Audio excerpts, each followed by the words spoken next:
A doença como linguagem da alma. Resumo da parte 1. Pontos de partida. Não se trata em nenhum caso de avaliação, mas de interpretação. Todos têm sintomas, porque tudo na vida encontra-se na polaridade, separado da unidade e, portanto, não está são. Todo sintoma é a expressão de uma falta, mostrando algo que falta para a integridade. Nada pode desaparecer definitivamente, razão pela qual, em todos os casos, somente é possível o deslocamento de sintomas. Forma e conteúdo correspondem ao corpo e à alma e estão relacionados. A forma, o corporal, é o necessário ponto de contato com o conteúdo anímico, da mesma maneira como o palco é o ponto de contato com a peça de teatro. Não existem causas em última instância. Entretanto, quando nos referimos a elas, para aproximar-nos em pensamento da realidade, tem sentido partir das 4 causas clássicas dos antigos: causa efficiens, que atua a partir do passado; causa finalis, que visa um objetivo; causa formalis, causa padrão; causa materialis, causa material, ou seja, com base material. A realidade consiste de planos simétricos. O pensamento analógico corresponde a ela de maneira mais verdadeira que o pensamento causal. Todos os planos se relacionam de maneira sincrônica e não causal, e tampouco logicamente no sentido usual, mas analogicamente. Os rituais formam o suporte básico da convivência humana, seja de maneira consciente ou inconscientemente, como um padrão sombra. Sintomas são rituais sombra que mantêm as pessoas em equilíbrio e que podem ser substituídos por rituais conscientes do mesmo padrão primordial. Instruções e perguntas básicas. As 4 causas podem contribuir para decifrar o ritual ao qual o sintoma nos força. Para isso, o campo em que o afetado vive deve ser sondado. As perguntas causais seriam: de onde vem o sintoma? Qual é sua base funcional? Resposta para o exemplo gripe. Situação 2 dias antes, quando o afetado se resfriou, contraindo o vírus da gripe. De que base material parte o sintoma e o que revela o órgão afetado? Exemplo: os órgãos do espaço nasofaríngeo e os órgãos dos sentidos. Trata-se de troca e tomada de contato com o mundo exterior. Em que moldura o sintoma se expande? Quais são as regras de seu jogo? Exemplo: a pessoa não quer mais abrir-se, entusiasmar-se pela respectiva situação, está cheia, não quer mais escutar nem ver. O contato com o exterior é recusado somente para ser restabelecido de forma agressiva. Ela tosse, algo para o outro, espirra, funga e cospe.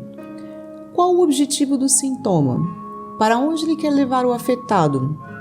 Exemplo de resposta: ele deve admitir que já está cheio e quer livrar-se das agressões. A evolução do resfriado normal mostra o ritual que força seu direito à vida acima dos sintomas individuais. O ato de fechar-se é encenado no palco do corpo, os órgãos dos sentidos e da respiração, ou seja, os canais de comunicação são bloqueados, as agressões reprimidas são vivenciadas corporalmente. O ambiente reconhece estes sinais e manda o afetado, tossindo e ofegante, para casa.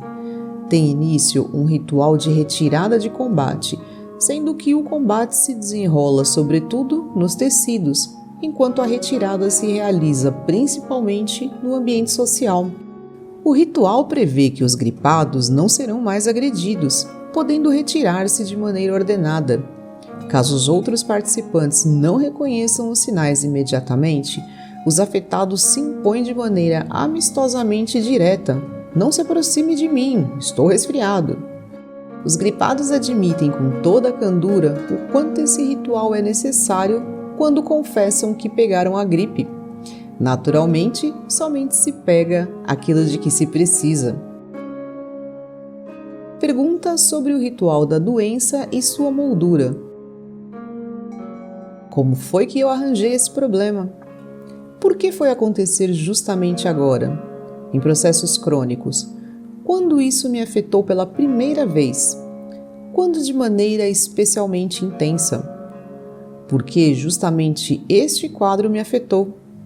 A qual padrão repetitivo de minha vida o ritual da doença faz alusão? Doença como oportunidade. Os sintomas sempre podem ser considerados sob um duplo aspecto. Em primeiro lugar, eles se comportam honestamente e nos mostram aquilo que até então não quisemos perceber. Uma paralisia pode, por exemplo, dar a entender ao afetado o quanto ele é ou se tornou aleijado e imóvel no âmbito anímico espiritual.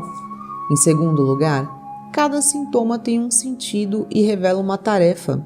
A paralisia poderia, talvez, deixar entrever que vale a pena afrouxar os controles conscientes e entregar-se ao descanso.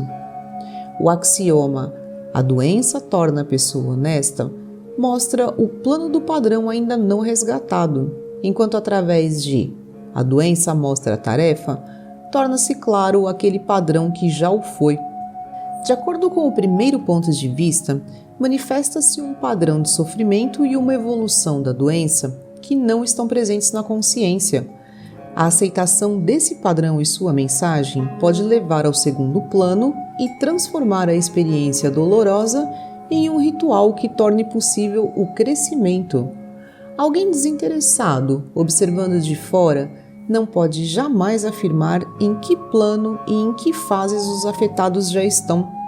Uma exuberância corporal aparente é frequentemente a compensação para uma falta de realização interna, segundo o mote, assim dentro como fora.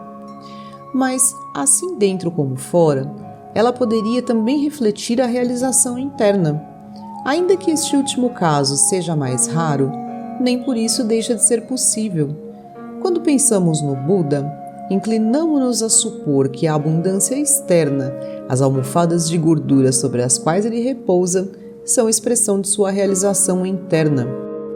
E veja bem, o budismo parte do princípio de que todo ser humano traz em si a natureza do Buda. Isso como nova advertência para que um maravilhoso mecanismo de autoconhecimento não degenere em meio de distribuição de culpas através da valoração e da emissão de juízos de valor.